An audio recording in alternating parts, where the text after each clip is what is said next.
Hi, it's the M.L.M for the Soul Channel. I do have a new topic for today. Before I begin, I just would like to say, may the words and expressions of my mouth and the thoughts and meditations of my heart find favor and acceptance before you, Hashem. And some people I thank have inspired me. I hope they can inspire you as well.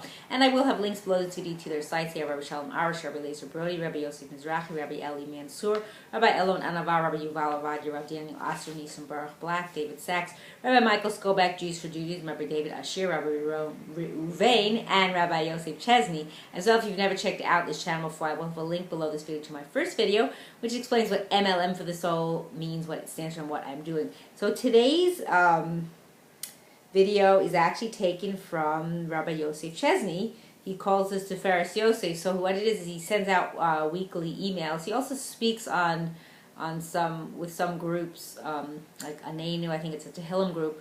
So he sometimes speaks to, and I forget if that's on. There's some phone lines you can call. I think there's either one Chazak or Kol Lashon, I forget which one. But my mom was getting his weekly emails, and then she started sending to me, and I really enjoyed them. So I decided that some of them on the Parsha are really good, and I like how he puts everything together with stories and stuff from the Parsha. So I'm going to be sharing some of his things in the coming weeks. And in the links below, that there's the email of the person you email if you want to start getting his weekly emails on the Parsha, so you can read them yourself or print them out and read them on Shabbat. Okay, so this one I call winning the battle against the enemy. So we'll find out who the enemy is, right? And what is that battle? So imagine yourself a general of war. There is a mighty enemy up against you. What can you do to battle them? In such a scenario, having inside intelligence can be crucial. If you had information as to where they are hiding and what weapons they are using, you can take precautions to avoid the danger and to overpower the enemy. We are all waging a battle against the Yetzer Hara. That is the biggest enemy. He is a mighty and cunning enemy.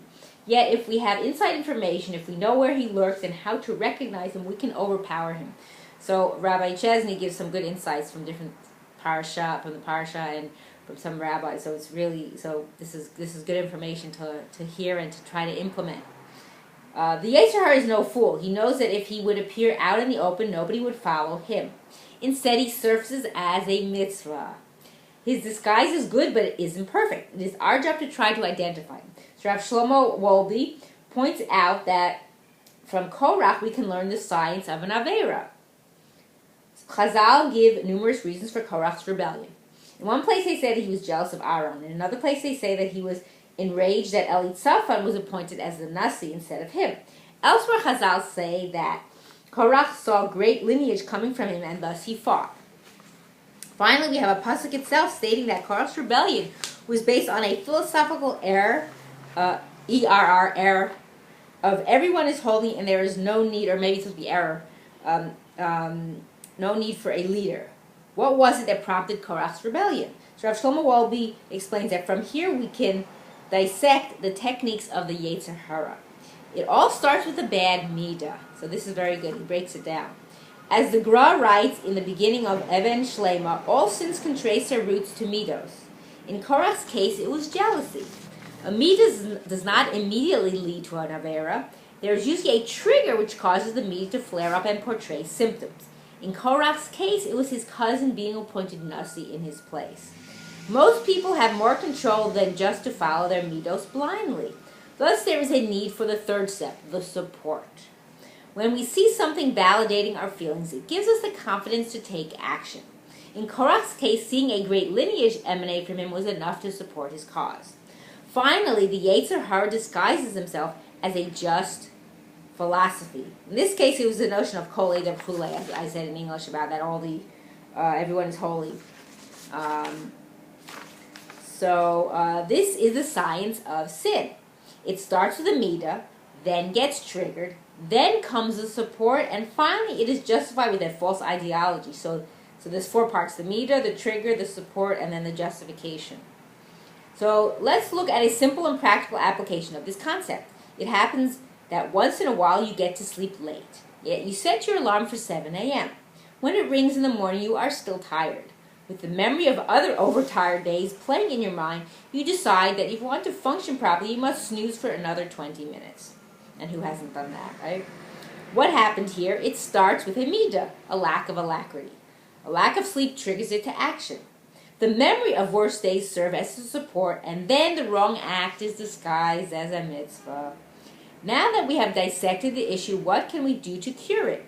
We have to deal with it at all of the junctures. At the first level, we have to work on perfecting our midos. Doing this is solving the problem at the root. Unfortunately, changing a midah is excruciating and can take a long time. Thus, we need to fight at other fronts as well. Rav Shlomo Wolbe says that we have to be aware of potential triggers. He says that the rule is something that could trigger a midah does trigger a midah. If you are somewhere where you can get kavod, be aware that the yetzer of kavod will be present. If there's an opportunity to gain money, then the yetzer of chemdat hamamon will rear its head. And so it is in every situation. If you know that you are exposed to a trigger, be wary of the yetzer hara having a hand in your decisions. Rav Yaakov Galinsky would relate the following story. When I was a bachar, I learned in the great yeshiva of Novardo. There we got to experience what real Mussar was. One of the great Mussar giants there was Rav Gershon Liebman. The yeshiva had a small fund to help bachurim in need purchase shoes. Rav Gershon was in charge of this fund. It was very hard to get money from him. If it was possible to somewhat mend your old shoes, he didn't give you the money, or give you money. There was one exception. If a bachar got upset at him for not receiving money, he would instantly soften and give money for new shoes. Why was this? It was because he was afraid that if he decided not to give, it might be because his midos felt like getting even with the angry bachar. To ensure that he was not succumbing to the yetzer hara, he would give funds. This is the extreme that Balei Mussar go to ensure that they do not give in to a trigger. The best idea is to avoid a trigger in the first place. Don't expose yourself to a situation that will arouse your bad midos. It is well known that Rav Shlomo Zalman used to eat some refreshments before he came home. He explained, if I come home hungry, I am more likely to be triggered by things. Thus I eat a little before I come home so that I shouldn't be anxiously hungry. Because when you're really hungry, like you don't want to be bothered by things, so you might say things wrong. So yeah, like if you kind of lessen that, this is just my own thought. If you just lessen that, you eat something before you get really, really hungry, then maybe you're not as anxious or as upset, or you get kind of again influenced by the yetzer hara, and you start saying things maybe you shouldn't have said. It's because you're not thinking clearly. So we have to recognize our triggers and be innovative in how to avoid them. Last but not least, whenever we have a shita, we have to be super careful that it's not merely the yetzer hara in disguise. Rav Dessler takes us to the next level. Although the yetzer hara has the power to disguise falsehood, you can still discern what the truth is. You can still recognize which path is right. The yetzer hara merely justifies the crooked path, giving the impression that it also is an option. Whenever you encounter a path that is also true, be wary of a trap.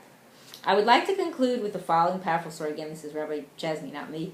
I'm just reading from his papers. So Rav Baruch Ber Leibowitz had a daughter who got engaged to one of his finest students. Shortly thereafter, the Talmud went to Vilna. While there, he found favor in the eyes of a wealthy man. This Gvir desired to take the young man as a son-in-law. He convinced him that it would be worth it for him to break his engagement to marry his daughter.